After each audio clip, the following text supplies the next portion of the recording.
Žiadna oddelená bytosť tu nie je a nikdy nebola. Je to iba trik mysle. Nemusíš nič robiť, aby si bol tým, čím si. Úsilie je potrebné na spútanie, nie na oslobodenie. Bez úsilia, tu a teraz, si slobodný. Buď teda tu a nemusíš používať myseľ vôbec. A to je krása a mier. Ale keď ideš tam, začneš premýšľať. Je to ako vtip. Hľadať mier, keď si z neho nikdy neodišiel. Sám si mier. Ty si to. Nemyslí a nesnaž sa a si to. Všetko, čo robíš pre upokojenie mysle, pre radosť. Ale zároveň všetko, čo robíš, tvoju myseľ znepokojí. Činnosť je pascou. Všetko, čo skúsiš urobiť, skrie diamant v arogancii činnosti. Preto zostaň tichý. Boha nikdy nepoznáš vďaka úsiliu. Ani sloboda nie je výsledkom namáhavého snaženia. Je tu. Už teraz. Míňaš šťastie, pretože hľadáš niečo pominuteľné. Ale pravdu nemôžeš vidieť. Díva sa. Si ňou. Boh nie je ničím, čo môžeš nájsť. Poznaj ho ako to, čo je tu, ja som. Pravda je tu a teraz. Ale hľadanie hovorí až zajtra. Pravda je za myšlienkami, konceptami, aj predpokladmi a je tým, čím si. Iba ona je. A preto skonči s hľadaním, jednoducho buď tichý, definitívne nepohni myšlienkou, nesnaž sa a pravda sa sama odhalí.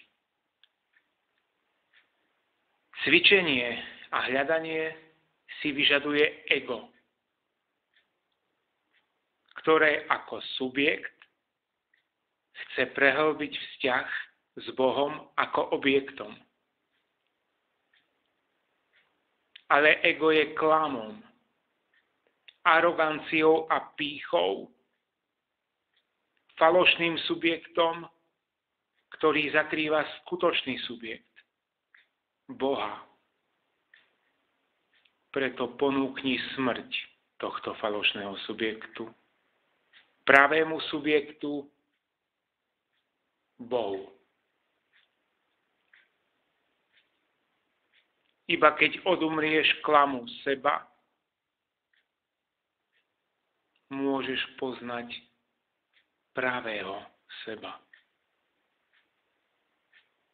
Prekonaj pýchu, falošné presvedčenie, som telo.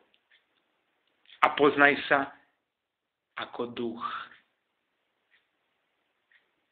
Nehľadaj pravdu, lebo všetko hľadanie je iba hľadaním ega a slúži iba k jeho posilneniu. Keď si to uvedomíš,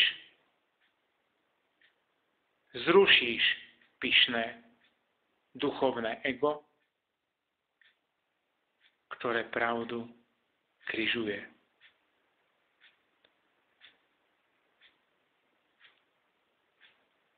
Vzdaj sa toho, kto akože hľadá pravdu a pritom je jedinou prekážkou jej poznania.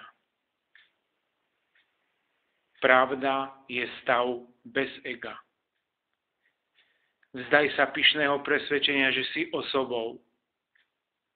Oslobod sa od neho, zanies ego na cintorín ilúzií a nechaj ho tam. Potom sa vráť k sebe, čistému vedomiu.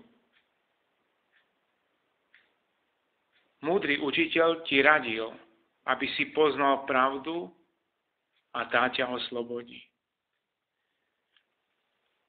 Ale od čoho ťa oslobodí? Oslobodí ťa od klamu, že si osobou. Skutočné oslobodenie nie je oslobodením osoby, ale oslobodením od osoby. Pravda nemá povahu, je zamysľou a preto tam žiadna prax nevedie. Sama sa sebe odhalí. Jednoducho zostaň tichý pre to, čo je tu a teraz. To je najlepšia prax, pretože pravda je tvojou prirodzenosťou. Choď k srdcu praxe. Tomu veľmi ťažko porozumie ten, kto nehľadá vážne a chce pokračovať v kolobehu zrodení a smrti. A aj keď mu to povieš, nepochopí, že žije v ilúzii. Je to, ako by žil na púšti a veril, že fatamorgána, ktorú vidí, je rieka, ktorá uhasí jeho smet. A tak tým smerom beží, ale ona zostáva nedosiahnuteľná. Každý na tejto planéte, 7 miliárd ľudí, sa naháňa za svojimi túžbami vo viere v osviežujúci kúpeľ v chladných vodách fatamorgány. Majú žeravé slnko nad hlavou a rozpálený piesok pod nohami a napriek tomu ďalej utekajú. Takže je to iba tvoja vlastná predstava, ilúzia. Žiadna rieka tu nie je. Ale aj keď ti to niekto povie, neveríš. Iba málo ľudí pochopí, že ide o preľud.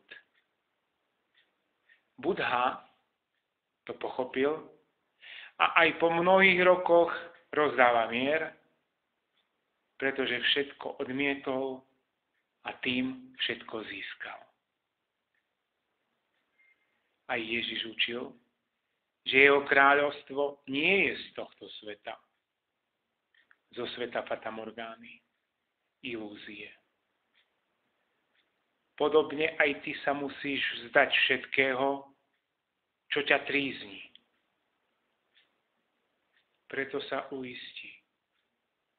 Som vedomím a nie som telom alebo trpím. Poznávaj kráľovstvo nebeské v sebe, lebo v skutočnosti je iba